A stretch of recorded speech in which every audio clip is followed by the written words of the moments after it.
Olá, sejam bem-vindos a mais um episódio do Conexão Mercado e hoje aqui comigo César Paz Barreto, diretor da CA Comunicação, que esteve com a gente no Talk, no lançamento oficial do Conexão Mercado, e a gente vai estender esse papo aqui porque foi muito curtinho lá. Seja bem-vindo, César. Olha, foi curto, mas a repercussão que deu naquele comercial que vocês jogaram do pós-evento na televisão, eu já estava dando autógrafo por aí. Olha, que legal! César, eu gosto sempre de começar pela história, porque eu tenho uma curiosidade assim, de saber o que motivou, o que te levou para determinada área, o que motivou o negócio. Então, assim, me conta a tua história. Eu sou um contador de história mesmo, né? E, assim, mas é uma história bacana. Eu não sabia o que era propaganda, nunca tive vontade de ser publicitário. Eu sempre quis ser arquiteto desde pequeno, nunca quis ser bombeiro, goleiro, jogador de futebol, eu queria ser arquiteto. Então, desde pequeno, desenhava bastante, desenhava muito, desenhava deitado, no chão. E passei na faculdade de arquitetura. Desde o primeiro ano trabalhei em escritórios de arquitetura, né? Como estagiário, depois já quase como arquiteto, até que no último ano, faltando 3 meses para eu me formar, estava conversando com um amigo que tinha uma pequena agência de propaganda, no aniversário de um outro amigo em comum, e ele convidou para eu conhecer essa pequena agência dele chamada Grafix. Era o Bina Jares. E aí o Bina me convidou para conhecer a Grafix e eu senti que, na verdade, ele queria muito mais do que eu fosse visitar. Ele estava precisando de alguém para trabalhar com ele na Grafix. E eu já disse, Bina, para com isso, sou arquiteto. Daqui a 3 meses eu me formo. Mas por que tu achas que ele viu?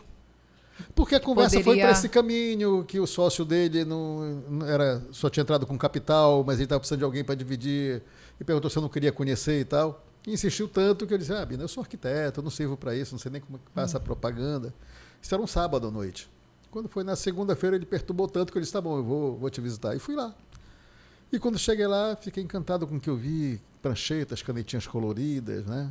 Aerógrafo, que eram as ferramentas da época, hoje é tudo no computador, mas na época era na muñeca, pincel, tinta e coline, cola de benzina. E a gente começou a rascunhar o layout do anúncio e eu comecei a ver que a tarefa de fazer um layout do anúncio era muito parecida com a divisão interna de um apartamento ou de uma casa, né?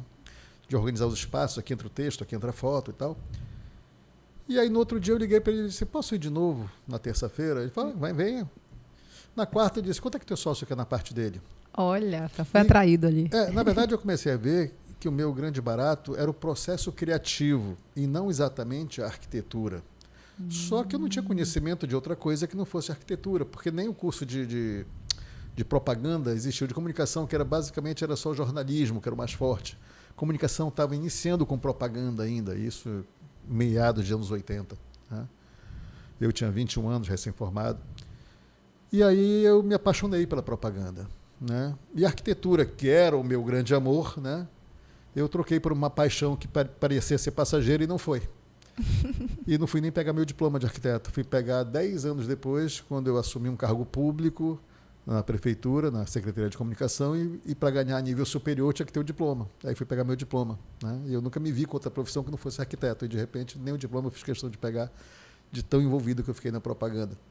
Nossa. E assim, a propaganda ela me dá oportunidades, né, de dar vazão a outras veias criativas que eu possa ter, né, através da redação, não apenas da arte, do desenho, através da música, de compor jingles, coisas que eu gosto de fazer. Então, assim, eu tenho algumas facetas criativas que a propaganda me permite desenvolver. Na arquitetura eu estou limitado apenas ao desenho, basicamente, né, como forma de expressão criativa. Conseguiste com a propaganda dar vazão a provavelmente toda essa criatividade que já tinhas muito forte dentro de ti. Né? Talvez. Sim. Mas aí vocês seguiram com essa agência? Seguimos um ano, depois cada um seguiu o seu caminho. Né?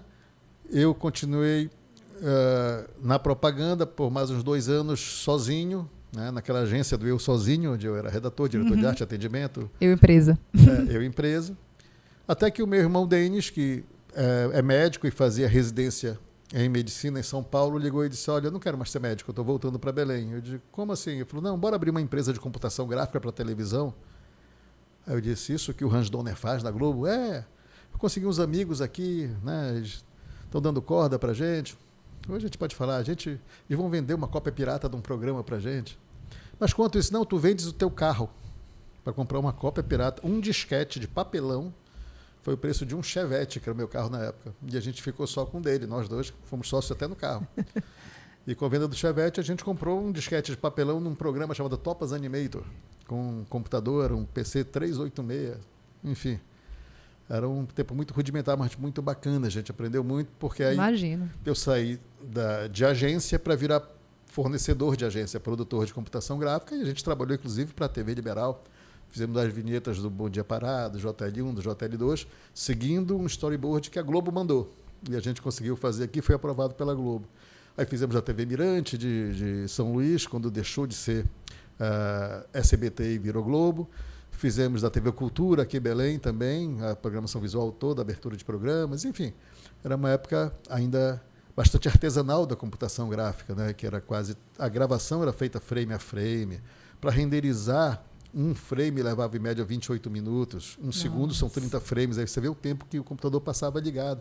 Hoje o poder de processamento de um celular, você consegue renderizar uma animação quase que em tempo real. Mas naquela época não. Enfim, então eu saí da propaganda, de agência, virei fornecedor com produtora, ficamos uns 4 anos fazendo isso, até que as produtoras, que eram os nossos maiores clientes, passaram a ter também seus computadores e suas equipes de computação gráfica. E aí eu voltei para a propaganda já como redator, não mais como artista, como diretor de arte, para substituir uma prima, que era redatora numa agência, e foi ter neném, e pediu para quebrar o galho dela. Ela não voltou para a agência e eu fiquei 5 anos lá. Quando saí de lá, já foi para ser vice-presidente da CA, diretor da CA, e estou na CA já desde 1994, portanto, 29 anos. 29 anos. Valeu a pena ter vendido o Chevette, né? Valeu. Chevette me deu bons frutos. É isso aí. E a gente percebe essa coisa assim meio no DNA, né? Porque um médico que saiu da medicina e foi, né, trabalhar com a computação gráfica, o outro arquiteto foi para propaganda. Assim, talvez, a gente sempre foi muito apaixonado por tecnologia, né? Isso vem desde o papai também, que era médico, mas tinha uma sala de som, enfim. Então já tinha toda uma influência ali. Né? Tinha uma influência nisso. Papai fazia filmes Super 8, e ele teve uma produtora chamada Audiovision nos anos 70, fazia documentários, né? Enfim. Ele teve uma época e teve que optar, ou ele seria médico ou ele seguiria com a produtora. Ele optou por ser médico, que ele tinha estudado a vida inteira, e era um bom médico, tinha uma boa clientela. E a produtora, que era um hobby, que poderia ser um negócio de futuro, ele fechou. Mas isso ficou na gente, né, de voar de helicóptero com ele pequeno para fazer filmagem, em cima de plantação de dendê, para documentários, enfim. Talvez daí veio assim, no nosso DNA. Mas, como eu te falo, a gente era muito ligado na tecnologia, sempre somos ainda. Né? E talvez, se naquela época, nos anos 80, a tecnologia, tanto na medicina quanto na comunicação, na arquitetura, já se fizesse presente, talvez nós não tivéssemos saído. Talvez o Denis tivesse ido para um diagnóstico por imagem, né? Porque ele, como médico na clínica do papai, ele só fazia implantar sistemas, né? Computadores, cadastro de clientes. A parte de medicina mesmo ele fazia muito pouca, né? Ele fazia muita parte da tecnologia da clínica, né? E eu não gostava da atividade do escritório de arquitetura, de desenhar com lápis, de usar normógrafo para escrever as letras, de cobrir com nanquim no papel vegetal. Era muito burocrático tudo aquilo, muito demorado. E o processo hoje na arquitetura, com os CADs, com as renderizações em 3D, né, que são verdadeiras fotografias, imagens da gente ver aquele ambiente pronto, eu talvez tivesse seguido na arquitetura. Nessa arquitetura, se a tecnologia tivesse chegado já naquele tempo ao avanço que tem hoje. Dizem que a pessoa criativa ela tem isso, ela é meio impaciente com as coisas que demoram muito, né? Porque ela quer dar logo vazão. Não, eu sou até paciente, eu diria que eu sou muito curioso, eu gosto de experimentar coisas novas, né? Assim, uma vez eu escrevia crônicas, né? Eu já contei essa história até lá, eu escrevia crônicas e resolvi lançar um e-book de crônicas ainda, quando ninguém falava em e-book, mas eu já lia e-book. E eu aprendi a fazer e-book, aprendi a usar no formato EPUB, porque era o que as plataformas tipo Saraiva Online, Siciliano usavam para vender, e eu queria botar esse livro à venda, né? Então eu aprendi a fazer um e-book. Eu aprendi que eu tinha que ter um ISBN. O que é um ISBN? É o registro de uma obra bibliográfica que tem que ter na Biblioteca Nacional. Eu me cadastrei como editor, né, para poder gerar um ISBN, para não depender de editora.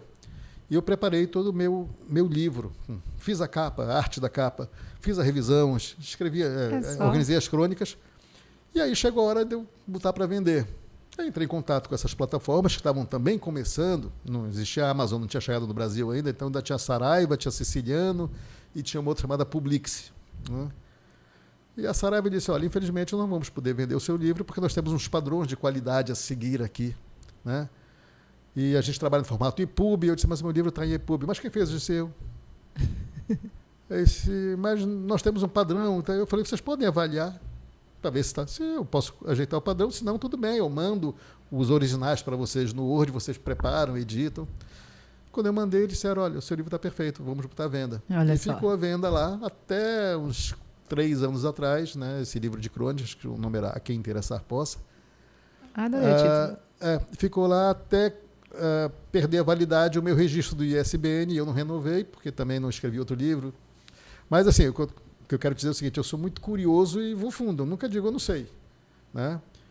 Na própria prefeitura, eu era diretor de propaganda num governo, e aí o governo que eu estava, a administração perdeu e ganhou o concorrente, né? Que era de outra ideologia, inclusive. Eu falei, bom, estou na roça, vou para a rua, fui embora.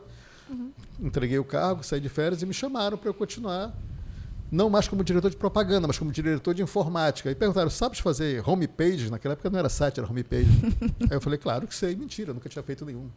Vou aprender, então né? Ótimo, você não vai nem perder seu DAS. Só vamos passar porque a gente precisa de pessoas que não sejam políticos, sejam técnicos, e a gente sabe que o teu perfil é técnico.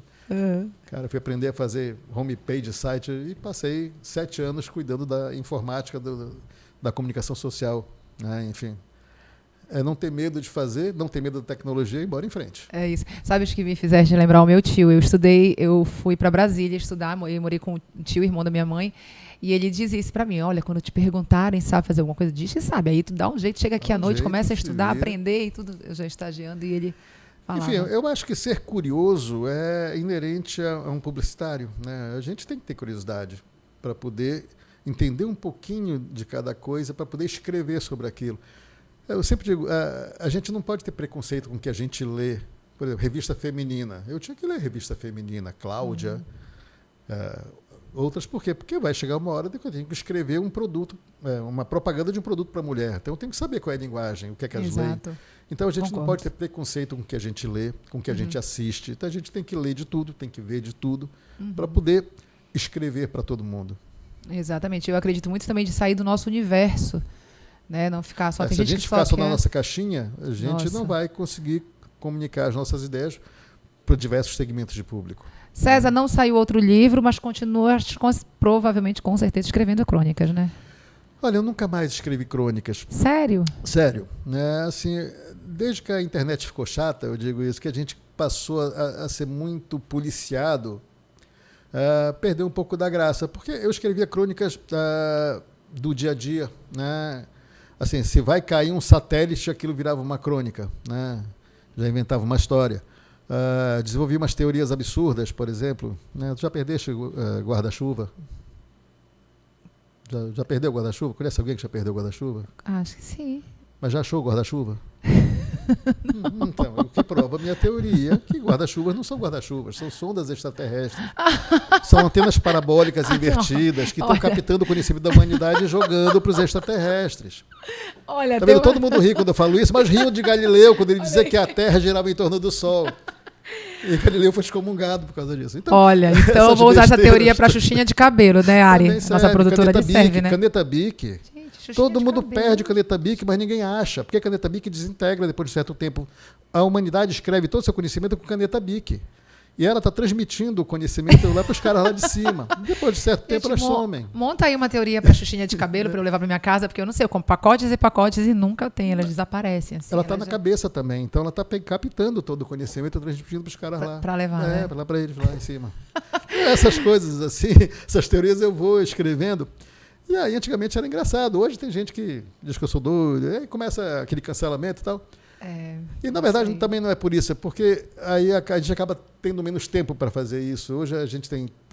O mundo é tão dinâmico e tão rápido, a própria propaganda era mais artesanal, a gente tinha mais tempo de ler um texto, de lamber o texto, né? De fazer um anúncio. Hoje a gente tem que fazer 20 posts por dia, né? E aí o tempo acaba ficando muito curto. Mas assim, eu gosto, continuo, que eu não estou mais escrevendo crônicas, mas estou compondo músicas, fazendo jingles, enfim, pinto, que eu não fazia antes, pintando quadros, vendendo quadros. Olha só. Então, assim, a gente vai mudando um pouquinho. A minha fase agora está de artista plástico, né? Fiz uma pós-graduação em artes visuais, arte visual, cultura e criação, né? Enfim, virei artista plástico, aí parei um pouquinho de escrever, porque eu já escrevo no dia a dia na agência. Então, chega na hora do final de semana, quero desestressar, é tocar um instrumento, é pintar um quadro, desenhar, fazer uma arte digital. Tocas que instrumento? Assim, eu estudei sax, né? Estudei partitura também, porque queria entender como é que funcionava a música, né? Aquele negócio parecia grego para mim. E hoje já não é mais grego, eu já sei exatamente o que quer dizer cada notinha daquela e tal. Não tenho mais agilidade de quando eu estudei, mas se eu parar um pouquinho e olhar uma partitura, né, eu consigo saber exatamente as notas ali, com muita dificuldade hoje, mas consigo.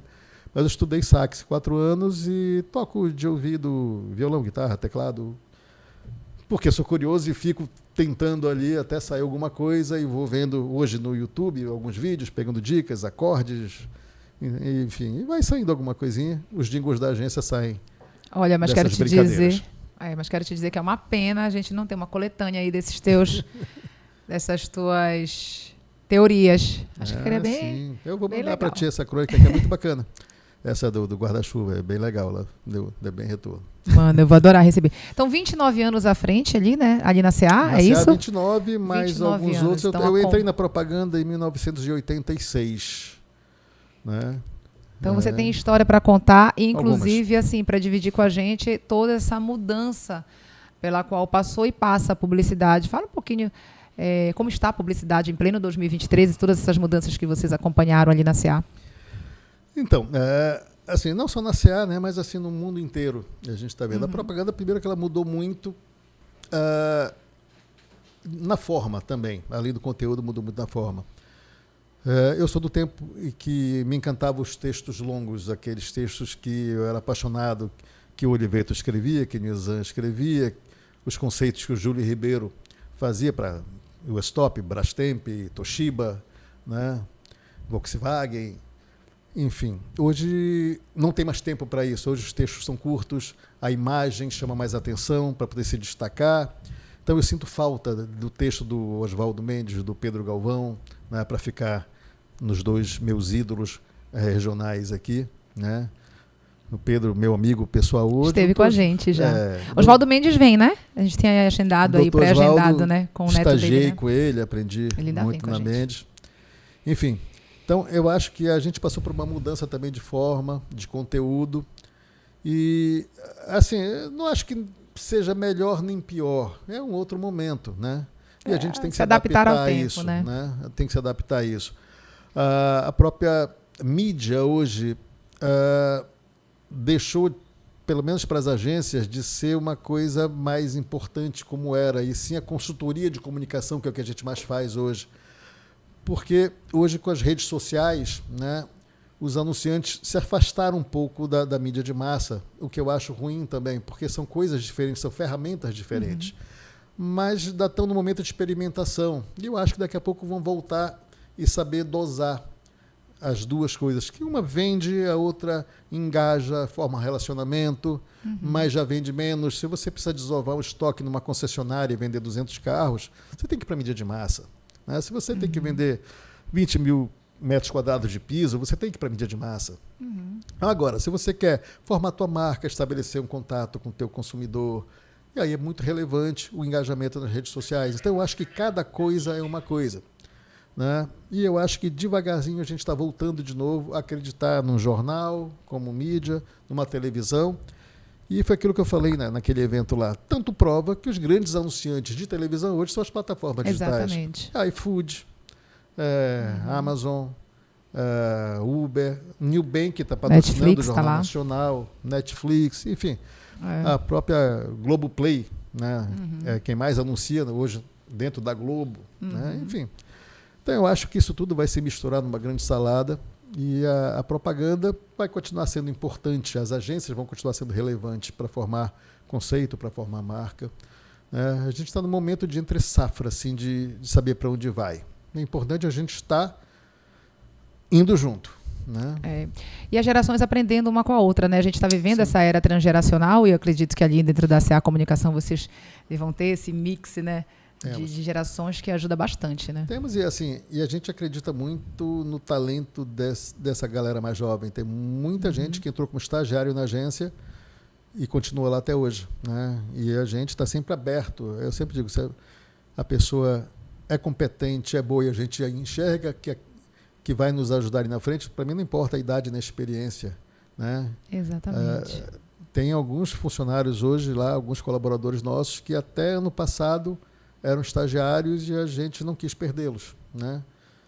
Tem um diretor de arte que entrou lá como estagiário e eu já estou começando já a dizer, olha, ano que vem, se acaba em dezembro, teu estágio não vai ser renovado, você vai ser contratado, vai ficar aqui, porque pessoas com talento, eu acho que a gente tem que reter. Olha só, tiveram notícias nas últimas semanas que ganharam aí repercussão, algumas pararam até no Trend Topics do Twitter, e eu queria que vou te falar aqui, eu coletei 3 aqui, eu queria que você falasse em cima delas, com certeza, mas você falou da coca, eu vou começar pela coca. O aspartame ser considerado cancerígeno, se tu tivesses ali na criação da Coca Diet, para onde tu irias? O que tu farias? É a coca sem açúcar, não é mais diet, né? É coca sem açúcar. Cara, no sugar, né? Na verdade, eles já começaram a fazer uma defesa via assessoria de imprensa de que não é bem assim a coisa. Assim como falam também, né, do sódio da Coca-Cola, mas se você for ver, posso estar falando besteira, mas pelo que eu já li, não é cloreto de sódio que ela tem, é cloridato, que parece que é menos potente que o cloreto. E para fazer mal, teria que tomar 400 latinhas por dia, enfim. Eu realmente não sei a fundo o quanto de aspartame pode te fazer mal, mas parece que é uma quantidade muito maior do que o que tem no refrigerante. Então, essa defesa já passou a ser feita via assessoria de imprensa, eu já vi em comunicados nas redes sociais e tal. Ainda não vi nenhuma campanha, mas eu acho que eu, como agência, proporia uma campanha, né, elucidativa, explicativa, exato. informativa. E nessa hora é a informação, né, que vai resolver. Séria, uma campanha séria, um editorial de Coca-Cola dizendo isso. Porque esses caras também fazem muita pesquisa, né? Assim, eu acho estranho, depois de 10 anos, porque até então o aspartame era seguro, né?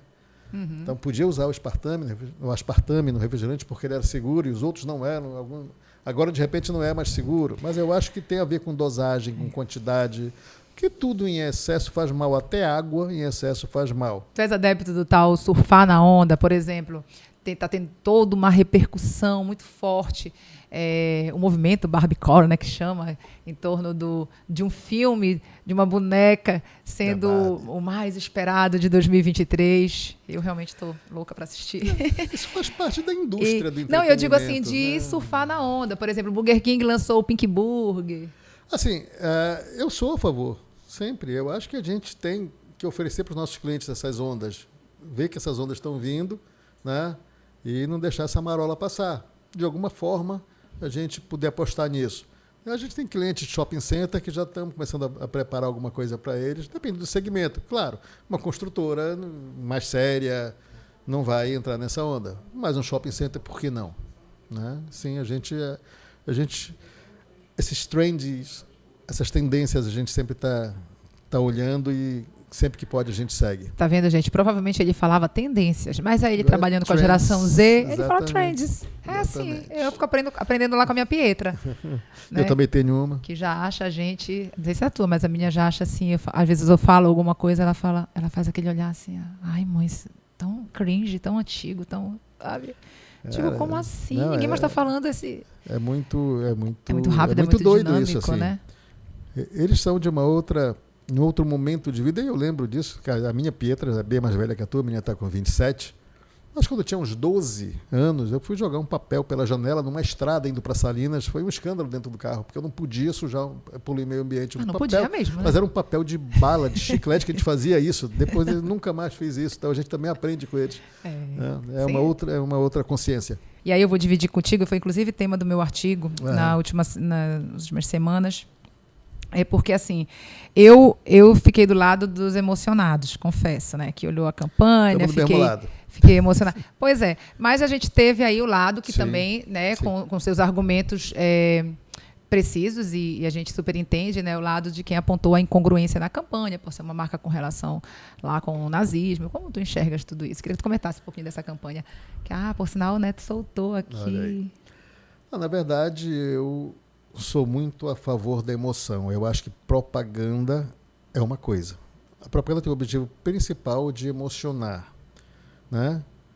E com isso te conquistar e te levar para essa marca. E esse comercial fez isso com maestria. Com maestria, né? Exatamente. Então, primeiro ponto, do ponto de vista, para mim, publicitário, eu achei ele perfeito, né?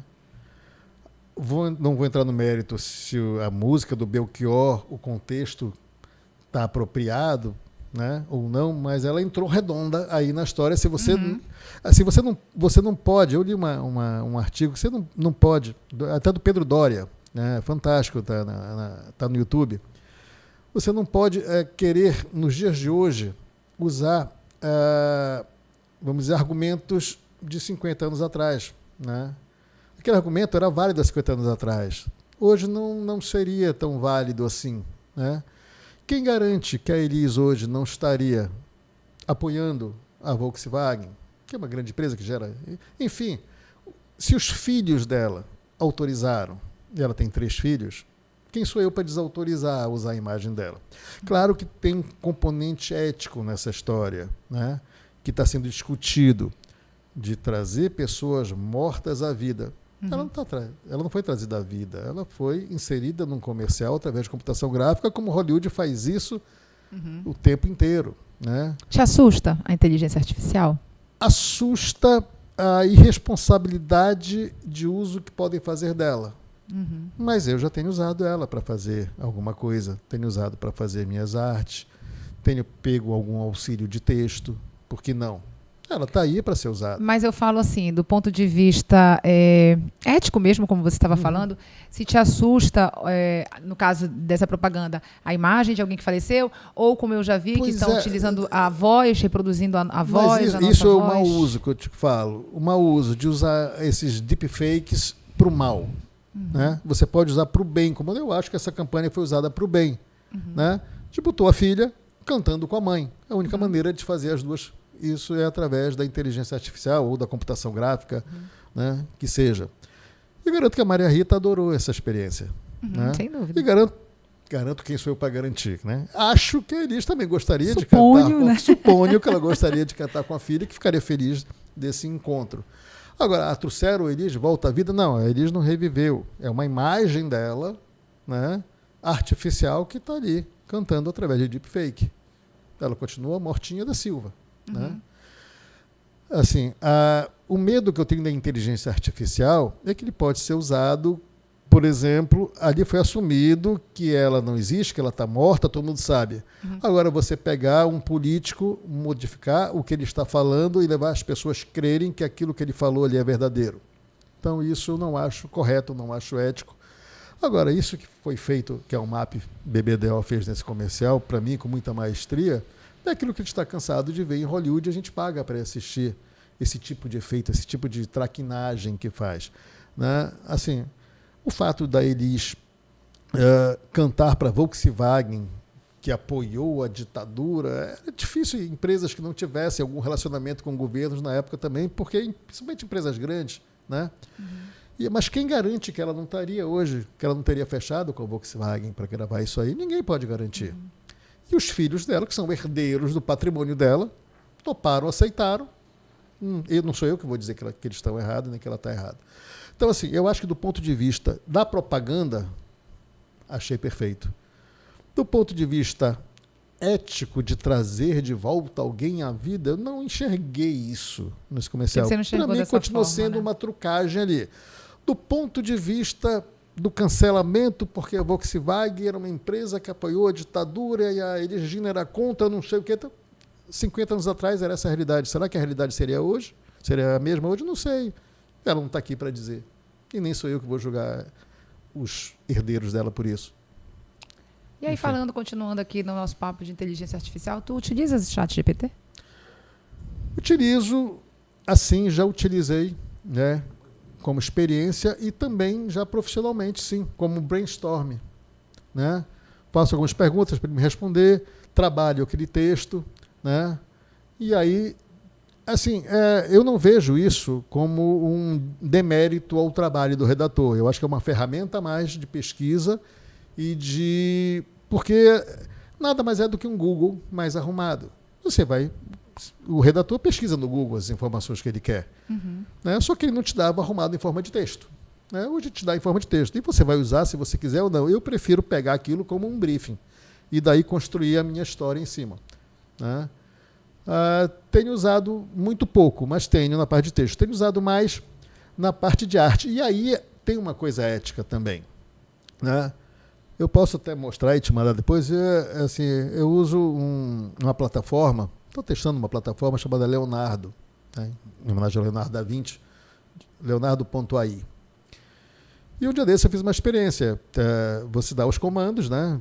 Que você quer uma jovem de aspecto latino, com idade variando entre 25 e 30 anos, com pele suave, enquadramento tal, cabelos negros, olhos tais, fotografada com uma câmera X, com uma lente Y, com uma abertura tal, e botei assim no estilo do fotógrafo Luiz Braga.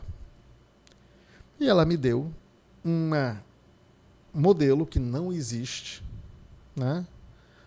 Num estilo que se assemelha ao que o Luiz Braga fotografa, os retratos, os portréis. E aí eu pergunto, quem é o autor da foto? Sou eu, que só fiz escrever um comando? É a plataforma que gerou isso, buscando informações de como é o estilo Luiz Braga, de como é uma mulher latina de 20 anos, ou é o Luiz Braga que originalmente deu aquele estilo da foto. Eu já fiz com Luiz Braga, fiz com Oliveira Toscani, fiz com Anne Leibovitz, e todos a inteligência artificial gera, de alguma maneira, um clima do estilo desses fotógrafos. Então, para mim, essa é uma questão maior da inteligência artificial. Quem é o dono dessa imagem? Né? Quem é o autor dessa imagem? Sou eu, que escrevi uns comandos. É a plataforma. Se tu tivesse que votar, tu diria quem? Eu diria que seria eu e o Luiz. Engraçado, né? O ponto de vista. Eu diria a plataforma. Pois é, mas eu soube dar o comando. Eu criei esse comando que eu queria da minha cabeça. Mas ela que fez. Mas eu criei esse cenário. E o cenário vem da criação. Né? Ela é uma ferramenta que busca esses fragmentos e monta como tudo. Se fosse a tinta, como o se pincel fosse o pincel, ali. Mas esse pincel precisou de uma inteligência natural e não artificial por trás, que foi a minha e a do Luiz, para fazer o estilo dele. Então, provavelmente, essa plataforma foi pegar nas ferramentas de busca o que é uma foto do Luiz Braga, um retrato do Luiz Braga. É isso aqui. Né? Pegou o que o César criou de cenário, de composição artística, o que o Luiz criou de composição artística nas fotos dele, juntou naqueles fragmentos. Então, ela continua sendo uma ferramenta. Mas o trabalho, a inteligência natural e não artificial, foi a do César, que deu os comandos, e a do Luiz, que criou o estilo dele, ou do Oliveira Toscani, ou do... Temos uma autoria e uma coautoria. Pois é. Então, assim, eu acho que essa é uma discussão muito maior do que se a Elise ia aceitar contrato com a Volkswagen ou não.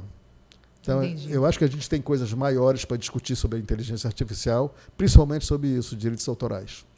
César, e a nível de Brasil, não vou nem sair do Brasil, quem é o grande nome da publicidade que tu admira, que te inspira referência? Cara, assim... Isso eu estou falando desde lá de trás, assim, que sempre tu gostou. Assim. Eu gosto muito do trabalho do Nizam, né? Apesar dele não estar mais na ativa na frente.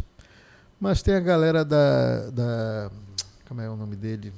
Não estou lembrando aqui, mas trabalhamos até juntos quando a gente trabalhava na Chevrolet com a Macan, e hoje ele é CEO da Macan. Não estou lembrando o nome dele agora, me fugiu. Que tem um programa? Não. Não. Eu sou muito competente. Assim, a gente perdeu, como eram poucas referências no passado, era Eduardo Fischer, era o Washington Oliveto. Hoje tem tanta gente boa que eu realmente não sei te dizer quem é o melhor. Eu te digo que tem muita gente boa no mercado. Mas as minhas referências Jurássico, como sou, ainda são os Nizams da vida. Sim. E quando você fala que tem muita gente boa, eu quero falar de um ponto assim, tem muita agência. E aí eu vou trazer aqui para a nossa região, tá, Belém? A gente tem muita agência. Então, desse ponto de vista aqui macro, né? Estamos rodeados de agências. Como uma agência faz para se diferenciar? Bom, deixa eu te dizer uma outra coisa. Eu não sei se a gente tem muita agência, né? A última vez que eu me informei, nós temos 28 agências sindicalizadas. Então, eu considero a agência aquela empresa que faz parte do sindicato das agências. Mas Né? Na minha ainda opinião. acho um bom número, sabias? A gente já teve um mercado para isso. O que eu acho que nós temos hoje muita... deixa eu tentar te explicar. O cara tem que ser muito bom hoje para estar numa agência. Porque, vamos fazer uma conta rápida. A gente tem... Vamos arredondar para 30. 30 para efeitos de matemática, que eu sou ruim de matemática, viu, galera? Então, um número redondo, por favor. Então, 30 agências. Vamos dizer que, na média, numa área de criação de agência, você tem 5 pessoas. Na CA, nós temos hoje, acho que 15 pessoas, né? Porque hoje criação entra... Não é só mais redator e diretor de arte, hoje tem web design, você tem... Então, nós temos 15. Então, vamos dizer que tem uma média de 5 pessoas por agência para facilitar a conta. Então, você tem 30 agências, às vezes 5 pessoas na criação, 150 pessoas, 150 vagas de criação no mercado de trabalho. Quantas faculdades você tem botando 60 alunos por ano? Você tem uma média aí de 600 pessoas entrando por ano no mercado de propaganda, onde a maioria gostaria de trabalhar na área de criação. Né? A boa notícia é que as pessoas hoje já percebem que agências não têm só criação. Tem atendimento, tem mídia, tem planejamento, tem web. Então, e a própria rede social trouxe outros segmentos de atuação. Né? Mas a coisa de 5 anos atrás, eu estava vendo uma dificuldade muito grande da gente absorver esse mercado aqui em Belém. Né? Porque nós temos poucas agências para absorver toda essa quantidade de novos ingressantes no mercado de trabalho. Né? Porque o número de agências não cresceu em Belém. Abriram algumas e outras, infelizmente, fecharam. Então, ficou mais ou menos na mesma média.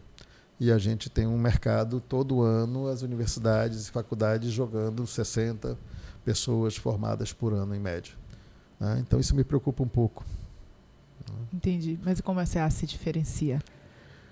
Na verdade, a CA sempre foi uma agência diferente, porque a CA sempre foi uma agência focada no negócio. Né?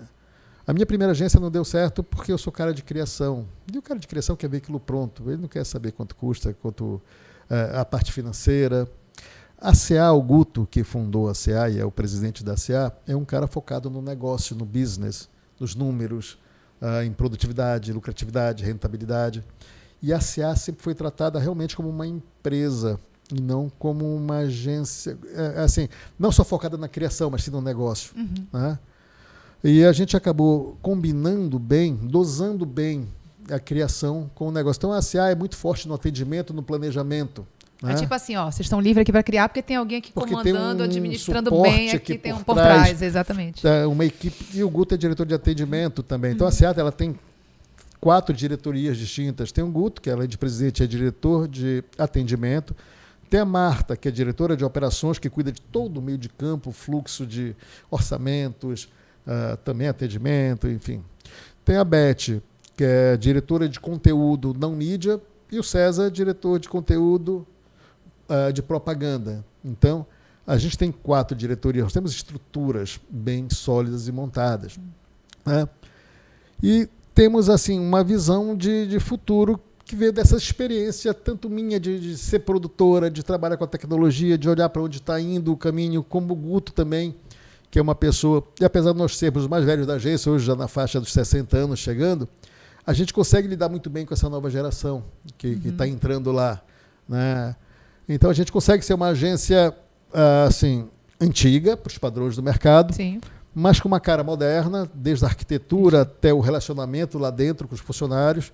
E isso passa para o mercado também como uma agência, vamos dizer, atual. Né? Uma agência que não morreu com o tempo, que não deixou não o está tempo... cheirando naftalina, como a gente costuma dizer. Não está. E a gente não pretende... Com tempo de mercado, porém se atualizando, constantemente. Eu acho que é isso que uma agência tem que fazer. Né? Eu não vejo parar isso, no tempo, né? Eu vejo muito isso nas grandes agências do Sudeste fazendo isso. Né? E a gente tenta seguir esses bons exemplos. Né? De ser uma empresa organizada financeiramente, organizada profissionalmente, RH, enfim, tudo certinho. E também uma agência criativa que investe em novos talentos. Né? César, eu adorei conhecer um pouquinho mais da tua história. Adorei essa veia cômica aí. E para um cara assim tão inteligente, tão culto, eu queria que tu dividisse com a gente qual livro, para a gente finalizar aqui, quais os livros que estão na tua cabeceira. Olha, assim, eu gosto muito de romance. Eu leio muito pouco livro de mercado, de propaganda, né? Eu leio muito romance. Assim, um livro que eu sempre recomendo, na verdade, são 3. É uma trilogia do Ken Follett, que me fez compreender todo o século XX, que foi o século que eu vivi, né? Assim, eu recomendo esses livros, eu acho que todo mundo deveria ler, né? Começa com... Ai, meu Deus, foi lá de sopetão assim, eu sei... Vamos ao Google. Pois é, eu tenho aqui na minha... Mas é o inverno... O segundo é o Inverno do Mundo. O primeiro... Bom, o primeiro vai Anota aí, Ari, pra gente. É do Ken Follett, é uma trilogia sobre o século XX. Né? O primeiro vai do trabalhismo, das minas de carvão, até a Primeira Guerra Mundial. O segundo já vai da Primeira Guerra Mundial ao final da Segunda Guerra Mundial. E o terceiro já vai do final da Segunda Guerra Mundial até a Guerra Fria, né? Até os dias de hoje. Então, você tem assim, esses últimos 100 anos de história contada de uma forma que vão se entrelaçando famílias. Né? Então, na verdade, é um romance que conta essa história e você começa a entender tudo, desde da Revolução Bolchevique, do trabalhismo, gente, eu vou ler, da Guerra Fria e tal. Legal, né? Nazismo, enfim. Então você começa a compreender esse mundo que eu já peguei da década de 60 em diante. Mas essa trilogia, é Inverno da Alma... Ai, meu Deus do céu. Pesquisou aí, Ari? Assim, de sopetão. Pode falar. A Eternidade por um Fio, O Inverno do Mundo, Queda de Gigantes é o primeiro, se eu não me engano. Inverno do Mundo o segundo, e Eternidade por um Fio, que é o da Guerra. Eu já quero. Da Printa Guerra aí, Fria. Ari, printa. Muito bom.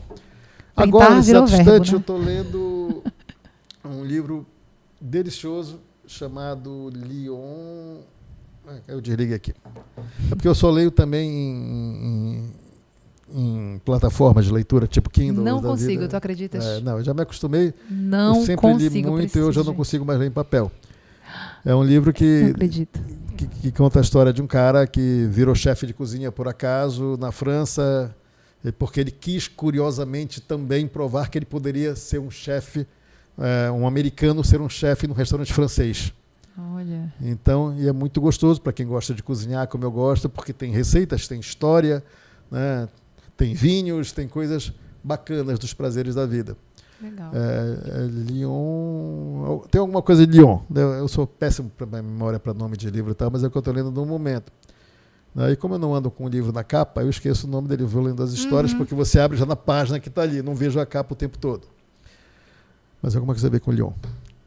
Obrigada pelo compartilhar da história. Eu gosto sempre, eu falo que eu gosto de começar pela história, porque eu acho que é o que mais conecta mesmo. Não tem jeito a gente saber a história. Poxa, como fulano começou? Eu gosto de contar história e gosto de ouvir história. Então, assim, falando nessa coisa, eu sempre brinco, o pessoal diz, mas eu não consigo ler num equipamento digital. Eu digo, o que me conecta é a história, não é o livro, não é o formato, se é um livro de papel ou se é um livro digital, mas a história que me encanta. Mas eu tenho que pegar o livro. Assim, tem gente que eu tenho que sentir o cheiro do papel. Eu tenho. Eu sou dessa. Achava que eu era até antiga por conta disso. Não, a minha filha, apesar de ler digitalmente, ela adora comprar livro, tem uma biblioteca e tal. E ela tem 20 e poucos anos. Essa trilogia aí. O Ken Follett, eu gosto muito dele, né? Ele teve algumas séries de sucesso nos streams, que foram Os Pilares da Terra. Tem outro que fala da Guerra dos 100 Anos. Então, ele é um historiador, mas que conta sob a forma de romance essas histórias. Então, não fica aquela coisa legal, chata, né? É muito mais legal. Porque tu vai acompanhando uma história, né? É muito bacana. César, muito obrigada por ter vindo aqui com a gente, compartilhar agradeço o convite. Um pouco. E passou rápido. Eu estava nervoso que você ia falar muita besteira. Primeiro porque eu falo rápido, segundo porque eu falo sem pensar e às vezes sai mais bobagem. Gente, mas eu falo super rápido. Então a gente empatou. 6 anos de rádio. Olha, a gente fala rápido, a gente tem uma filha chamada Pietra. Por isso que a gente se deu bem aqui no vídeo, saiu rápido. És virginiano? Não, mas sou próximo, eu sou Libra, que é logo depois. Logo depois, tá pronto, tá explicado. Obrigada, pela tua presença aqui. Agradeço. Para você que nos assistiu, muito obrigada e até a próxima.